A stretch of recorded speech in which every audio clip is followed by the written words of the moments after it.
যেভাবে আক্রমণ হচ্ছে এবং পাল্টা আক্রমণ হচ্ছে, তাতে তো মনে হচ্ছে বিএনপি ফ্যাসিস্ট শেখ হাসিনার তাবেদারি করেছে 16 বছর।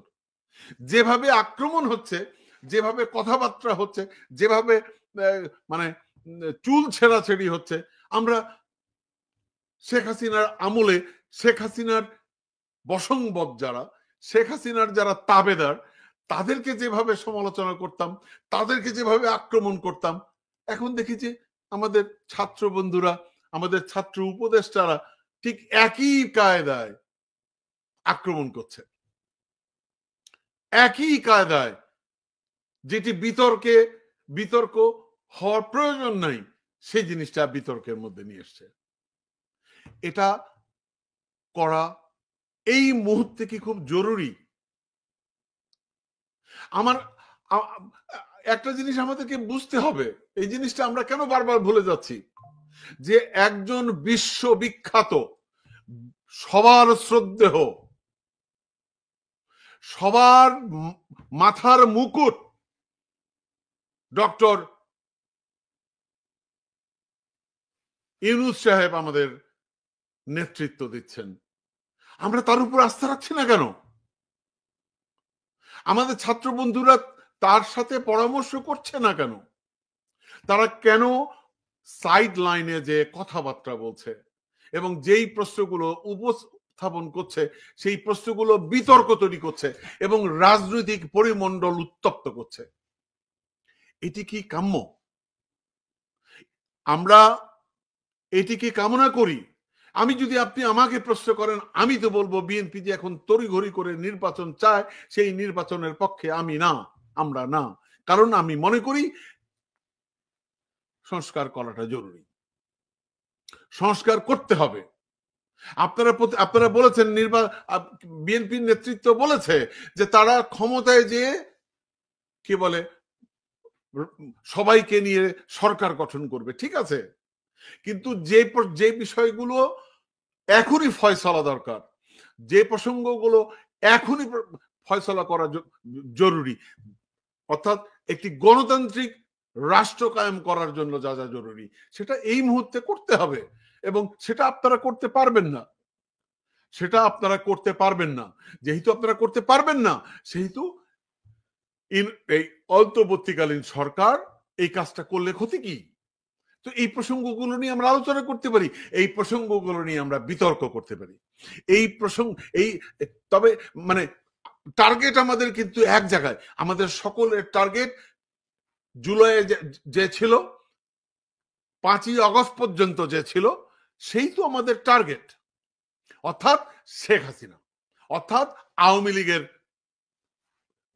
কে বলে গুন্ডা বাহিনী, ছাত্রলীগের গুন্ডারা, পেটোয়া বাহিনী, পুলিশের কি বলে সদস্য যারা মানে সরাসরি হত্যা করেছে, র্যাবের সদস্য যারা সরাসরি হত্যাকাণ্ডে জড়িত ছিল, সেনাবাহিনীর সদস্য যারা সরাসরি কি বলে মদদে ছিল, তারা হচ্ছে টার্গেট। কেন আমরা অযথা বিএনপিকে টার্গেট করছি? কেন আমরা বিএনপিকে টার্গেট করছি? এই মুহূর্তে বিএনপি আমাদের কারোর জন্যই টার্গেট হতে পারে না। বিএনপি এর সদস্যরা যেখানে বিশৃঙ্খলা করছে, আমরা তার জন্য সমালোচনা করছি। আমাদেরকে ফলো করতে হবে যে তারেক রহমান হচ্ছে এই বিএনপির সর্বোচ্চ নেতা। উনি কি বলছেন, উনি কি প্রতিক্রিয়া দেখাচ্ছেন, উনি কি নির্দেশনা দিচ্ছেন, এটি কিন্তু খুবই ইম্পর্টেন্ট। এখন বিএনপির অন্যান্য নেতারা রাজনৈতিক রেটরিক বক্তব্য যেটা দিচ্ছে, সেটা কতটুকু গ্রহণযোগ্য আমি জানি না, কিন্তু আপনারা যারা চেয়ারে আছেন, তত্ত্বাবধায়ক অর্থাৎ মানে কি বলবো অন্তর্বর্তীকালীন সরকারের দায়িত্বে আছেন, তারা ওই চেয়ারে বসে, উপদেষ্টার চেয়ারে বসে এই বক্তব্যগুলো দেওয়াটা কতটুকু সমীচীন, এটা আমাদেরকে ভাবতে হবে, এটা আমাদেরকে ভাবা উচিত। এটা যদি আমরা না ভাবি, তাহলে আমরা আমাদের অবচেতন মনে, অর্থাৎ আমি এটাকে অবচেতন বলি না, আমি বলি যে ইচ্ছাকৃত অথবা অনিচ্ছাকৃত ভাবে আমরা আবারও গোটা দেশকে বিভাজিত করছি। এটি কারো জন্যই সুখকর হবে না, এটা কারো জন্যই সুখকর হবে না, হতে পারে না। আমরা বিভেদ তৈরি করছি। এবং আমি বলতে চাই মানে যিনি এই বিতর্ক তৈরি করেছেন, আমাদের তথ্য উপদেষ্টা নাহিদ, আমি নাহিদকে বলতে চাই, আপনি যে ধরনের কথা বলছেন, আপনি এই কথাগুলো বলে আপনি যেটা বলতে চাচ্ছেন, আপনাকে সমালোচনা করতে চাই না। শুধু আপনি না নাহিদ, আপনারা যারা ছাত্র আন্দোলনের নেতৃত্ব দিয়েছেন, আপনারা যারা ফ্যাসিস্ট শেখ হাসিনাকে পালাতে বাধ্য করেছেন, আপনাদের সকলের প্রতি আমার মানে শ্রদ্ধার শেষ নেই। আপনাদের সমালোচনা করতে আমার দ্বিধা হয়। ট্রাস্ট মি, বিশ্বাস করুন, আপনাদের কাউকে আমার সমালোচনা করতে দ্বিধাগ্রস্ত হয়ে যাই। কারণ এটি আমার বিবেক আমাকে প্রশ্ন করে যে এদেরকে সমালোচনা করো না, কারণ এরা তোমার দেশের সূর্য সন্তান। তোমার সার্জিসকে আমি সমালোচনা করতে চাই না, আমি আসিফকে সমালোচনা করতে চাই না, কারণ এরা আমাদের সূর্য সন্তান, এরা আমাদের সূর্য সন্তান। এদেরকে সমালোচনা করার অর্থ হচ্ছে আমি আমার এই জুলাই বিপ্লবের যে প্রেরণা, এই প্রেরণার সাথে আমি বেইমানি করছি। তো আমি এটা করতে পারি না। কিন্তু তারপরও বলবো যে আপনি যে কথাগুলো বলছেন, আপনি যে শব্দ চয়ন করছেন, আপনি যেভাবে বিতর্ক তৈরি করছেন নাহিদ, এটি আমাদের ঐক্য নষ্ট করছে, আমাদের গোটা জাতির ঐক্য নষ্ট করছে। নাহিদ 13 বছর বাংলাদেশে যেতে পারিনি, নাহিদ মামলার পর মামলা হয়েছে আমার বিরুদ্ধে, সাকিবের বিরুদ্ধে, আমাদের প্রতিষ্ঠানের বিরুদ্ধে। নাহিদ এই ঠিক 5ই আগস্টের পরে 10ই আগস্টে আমাদের ফেসবুক পেজকে হ্যাক করা হয়েছে, ফেসবুক পেজকে খেয়ে ফেলা হয়েছে। দীর্ঘ 10 বছর অনেক চেষ্টা করেও তারা পারেনি, কিন্তু এই 5ই আগস্টের পরে তারা আমাদের ফেসবুক পেজকে ধ্বংস করে দিয়েছে। আমাদের প্ল্যাটফর্মগুলোকে ধ্বংস করার জন্য হেন কাজ তারা মানে সবকিছুই তারা করেছে, সব প্রচেষ্টা তারা অব্যাহত রেখেছে। আমরা দেশে যেতে পারিনি নাহিদ, আসিফ দীর্ঘ 13 বছর পর দেশে গেছি, আসিফ, সার্জিস, নাহিদ, আমরা তো স্যাক্রিফাইস করেছি। আমার পরিবারের সদস্যরা স্যাক্রিফাইস করেছে, নির্যাতনের শিকার হয়েছে। তো সুতরাং আমাদের বলার অধিকার আছে, আপনারা যদি ভুল করেন আপনাদের ভুল ধরিয়ে দেওয়ার অধিকার আছে। এই অধিকারটা আমরা অর্জন করেছি। এখন প্রশ্ন হচ্ছে আপনারা শুনলে শুনবেন না, শুনলে শুনবেন না, কিন্তু প্রশ্ন হচ্ছে আপনারা যেভাবে আমাদের বিভাজন তৈরি করছেন এটা কাম্য না, এটি কাম্য না, এটি কোনোভাবেই কাম্য না, এটি কেউ সমর্থন করবে না, কারো সমর্থন কেউই সমর্থন করবে না।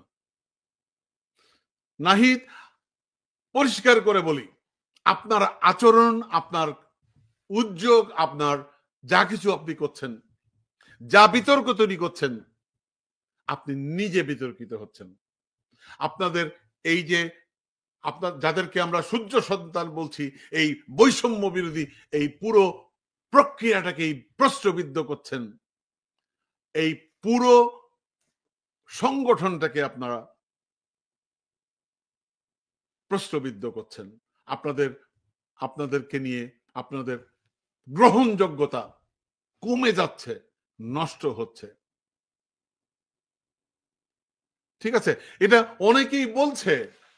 অনেকেই বলছে আপনারা বিএনপিকে টার্গেট করার পিছনে অন্য রহস্য আছে।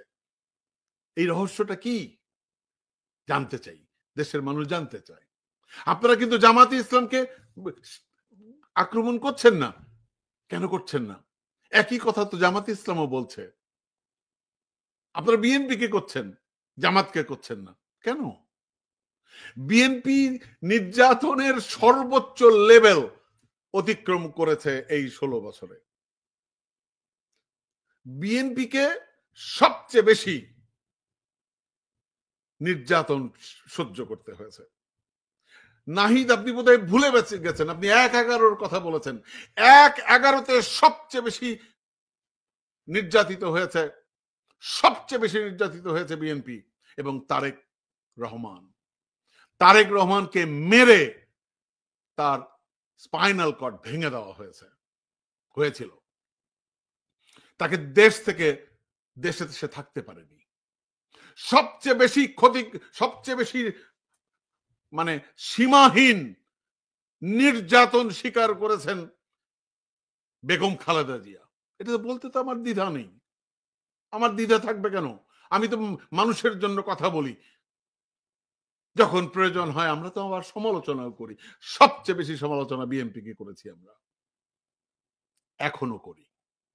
কিন্তু যেটা সত্য সেটা সত্য, যেটা মিথ্যা সেটা মিথ্যা। এখন অনেকে আছেন বিভিন্ন রকম এজেন্ডা নিয়ে কাজ করছেন। অনেক ইউটিউবে যারা অনেকে কথা বলেন তাদেরও এজেন্ডা আছে।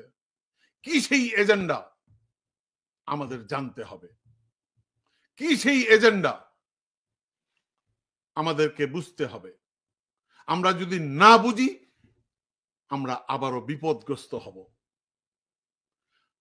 আমাদেরকে আমি পরিষ্কার করে বলে দেই, অনেকে বলে শ্রেষ্ঠ বাঙালি শেখ মুজিবুর রহমান। কে বলেছে শ্রেষ্ঠ বাঙালি শেখ মুজিবুর রহমান? শেখ মুজিবুর রহমান গোটা দেশের মানুষকে বিপদে ফেলে পালিয়ে গেছে পশ্চিম পাকিস্তান। তার মেয়ে একই কাজ করেছে, সবাইকে বিপদে ফেলে, তার রাজনৈতিক দলের সবাইকে বিপদে ফেলে দেশের মানুষকে অসহায় করে পালিয়ে গেছে। চুরি চামারি লুটপাট করে পালিয়েছে। তার বাবাও পালিয়েছে, তার মেয়েও পালিয়েছে। ঠিক আছে? তো সুতরাং কিসের শ্রেষ্ঠ বাঙালি? 1000 বছরের শ্রেষ্ঠ বাঙালি? আরে কোটি বছরের শ্রেষ্ঠ বাঙালি হচ্ছে ডক্টর ইউনূস। সেই কোটি বছরের শ্রেষ্ঠ বাঙালি যদি ইউনূস হয়, সেই ইউনূস হচ্ছে আমাদের এখন দেশের নেতৃত্ব দিচ্ছে। নাহিদ ভাইরা, আপনারা কি প্রফেসর ইউনূসের উপরে আস্থা রাখতে পারছেন না? আপনারা তার সাথে পরামর্শ করছেন না কেন? আপনারা স্টেটমেন্ট যে দিচ্ছেন এটাতে পরিষ্কার হচ্ছে এই প্রফেসর ইউনূস সহ অন্যান্য যেসব অরাজনৈতিক ব্যক্তিরা আছে আপনার ক্যাবিনেটে, তারা পর্যন্ত প্রশ্নবিদ্ধ হচ্ছে। এটা কি আপনারা বুঝছেন না? সবাইকে প্রশ্নবিদ্ধ করছেন না? আপনারা কি এটা পরিষ্কার করে বোঝা যাচ্ছে আপনারা পক্ষপাতিত্ব করছেন, কারো পক্ষ অবলম্বন করছেন। কেন? আপনারা তো নিরপেক্ষ থাকবেন। আপনারা যদি রাজনীতি করতে চান, আপনারা যদি রাজনীতি করেন, তাহলে তো আপনাদেরকে ওই চেয়ারটা ছেড়ে দিয়ে এসে রাজনীতি করতে হবে। আপনাদেরকে স্বাগত জানাচ্ছি। আমি গত পরশু দিন বলেছি, আপনারা যদি কোনো রাজনৈতিক দল করেন, ছাত্ররা যদি কোনো রাজনৈতিক দল করে, আমি সর্বপ্রথম সেখানে নাম লেখাতে চাই। নাম লেখাতে চাই মানে আমি তাদের প্রমোটার হতে চাই। আমি প্রমোট করতে চাই আপনাদের রাজনীতি। তার কারণ আমি মনে করি তরুণরাই বাংলাদেশের ভাগ্য নিয়ন্তা। তরুণরাই বাংলাদেশের রাজনীতিতে আসা উচিত।